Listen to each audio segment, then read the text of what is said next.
This is a major moment. This is the coolest thing I've ever heard in my life. That's the coolest thing I've ever heard. How does it feel? You want me to do be, it again? You yeah. want me to do it again? I want to know how it feels. Ebro!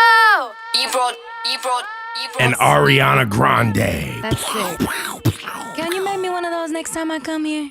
Why we didn't make an Ariana Grande one? How does it feel one? to like hear your name like that? That's really cool. You told me your fans were ready for this album. Yeah. And you're very relieved of how it's being received. Yeah. Why? Well, I think because they know who I am deep down, and I think they've heard like my Christmas EP that I made a few years ago, and like they know what I've been craving to do. They know what I've been wanting to make for a very long time.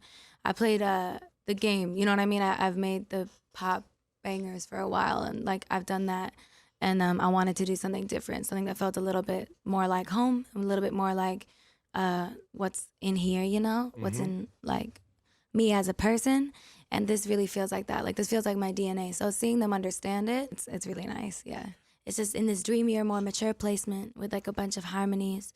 Like, vocal arrangement is my favorite thing in the world. And being able to do that and just, like, keep it chill and easy and smooth and bouncy and have them really fuck with it, I'm so grateful. I'm so happy they understand it. I saw you last night on Fallon, crushing it with the Roots. Thank you. With your Aretha Franklin tribute. Thank you.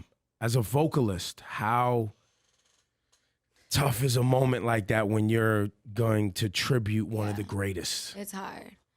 Well, it's hard, and it's emotional. And I was when I was rehearsing it with them backstage, I was like crying. It's very hard, but I was like, this is coming from a place of love, and you know, Questlove's here holding my hand and telling me it's okay. And he's the greatest, right? Quest is the best. The best. He's so sweet. He was like, girl. He was like, you have to do this. You know, we live in a time right now where everybody's like so culturally sensitive, cultural appropriation. You hear these things, right?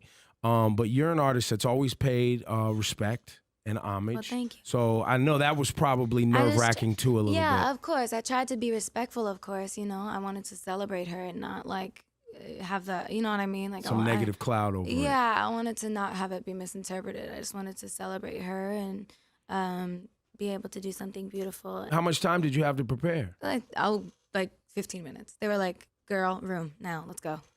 They were like, come on, you're doing this. I was like, oh my God. And I was crying. And we were all like, the background singers, those women are so sweet. I love them so much. I'm sad I didn't get their numbers. They're the nicest. We had so much fun. The album opens up with this Raindrops. Yeah. Do you know An the Angel story Cried. behind that? No, please explain. Okay, so that is from a song from like the 50s or like the 60s.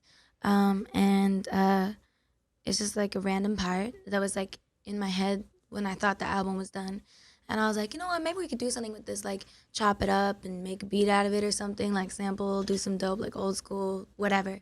So I went in the booth and I sang it a cappella. And I came out and I was with Max and Ilya and Savan.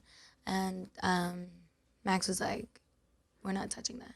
He was like, that's just leave it. Exactly how that is. And then we looked it up to see who had written it because we were like, we're obviously gonna have to figure this out later. Yeah. And Charlie Colello, who happened to be one of my grandpa's closest friends from Florida, wrote on that song with Bob Gaudio. Yeah, it's just really weird, and I was like very moved by that. I felt like he was like a straight spiritual saying connection. Hi to me. Yeah, I was a mess.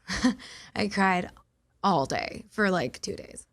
How does it work with you when you sit down with somebody like Pharrell? Because Pharrell's on what, 7 records on here, I think? Yeah. I counted. Maybe more, but yeah. Does it one way that you guys work together? Or? Well, the way Pharrell works, he's such a genius. He's like so like quirky and amazing and brilliant. Like he'll be like, how are you doing? Like, do you mind if we talk a little first? Like when we first started working together, he'd be like, can we talk about your personal life a little bit? And we would be talking and we'd be mid-conversation and he would start playing a chord progression. And I'd be like, what the is this man doing?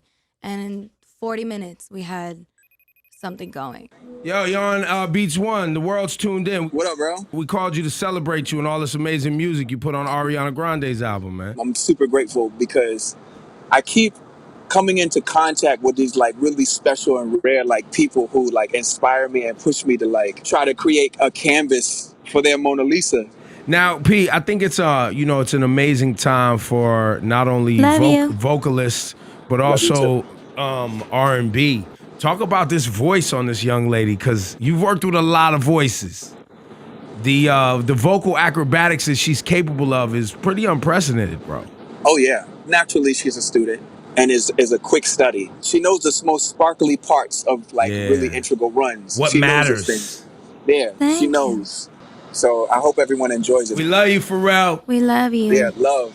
You've been through not only personal stuff with the relationship, but what took place in Manchester also was heavy, heavy, heavy stuff for the world. You haven't shied away of trying to heal and contribute your spirit and soul to helping everybody keep their heads up and stay strong. I was saying that you went and had sat and had therapy and have really been working through recovering from what took place in Manchester with your fans, with your family, with yourself.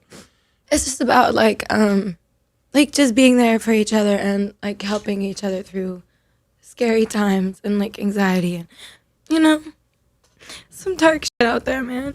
It is. So we just have to like be there for each other as much as we can, because you never fucking know, you know. So just wanted to do something to make people feel good. Mental health is so important. People don't pay enough mind to it because we have things to do. You try not to give in to fear, because obviously that's the whole point of being here. That was the point of finishing my tour. It was to set an example for my fans who were fearless enough to show up to the shows. Like, are you kidding? You know, you want to set the same example and you want to keep going. And, you know, you want to just not be afraid, because of course that's what they want. And if you give them that, then they've won. But we did everything to not. And we still do everything to not. But the truth is that it's fucking scary. It's scary going anywhere, and you look at places differently and traveling, and you know, I don't like to have security come with me everywhere. I don't like those things. It makes me feel inhuman. It makes me feel weird, and I don't like it. I know people just trying to take care of me, but I want to escape with my friends and run around and be free and like blah, blah, blah. But like, you think about it differently when shit like that happens. You don't want to give in. You don't want to be afraid, but you know, it's still there, you know. I'm so sorry. I think it's amazing. It's fearless. I think it's strong. And I'm appreciative that you're sharing with us today. I mean, you're here now because you're not working and touring. Yeah. And when you record here in New York, or you record? Well, I usually record in LA, but I'm gonna record in New York like next month. And just like experiment and have fun. I just get the itch, like when I drop an album, I start a new one immediately. Because like once I've like given birth, I'm like, all right, let's like figure it out. You know what I mean? Like I'm like, okay, where can I go from here? I like to immediately start thinking about like what's next. Oh, you say giving birth. Mm-hmm. Marriage on the horizon? Mm-hmm. How soon? Less than 5. Years? Yeah. Yeah. How many kids do you want to have? Probably like 3. 3? Yeah. Are you going to hyphenate your last name? Are you going to be like Ariana Grande Davidson? Yeah. Will your professional name become Ariana Grande Davidson, or you'll just keep Ariana Grande? I don't know. I feel like I'd like to eventually just be Ariana. Yeah, people changed their names, made it simpler. Ariana Grande Botera. Like literally, that's my name. Like I'm a pizza. I'm a fucking meatball. Like, you know what I mean? I'm Parmesan. Is that a joke? That name? That name is a joke. Grande Botera. What is that? I want to say on behalf of I think everybody who listened to this, thank you. Thank you guys so much for having me. I also just wanted to like thank my super hardcore pop fans for like riding with me for this one and like expanding and like, you know, vibing to some new shit. I really appreciate it. I mean, it's amazing music. Thank you. I appreciate it. No matter what category you love, what genre you love, amazing music is amazing music, and I think people recognize. Thank you. Ladies and gentlemen, y'all give it up, Ariana Grande. Yay. The album Sweetener. Yay! I love you. Thank you so much. Of course. This album's fire.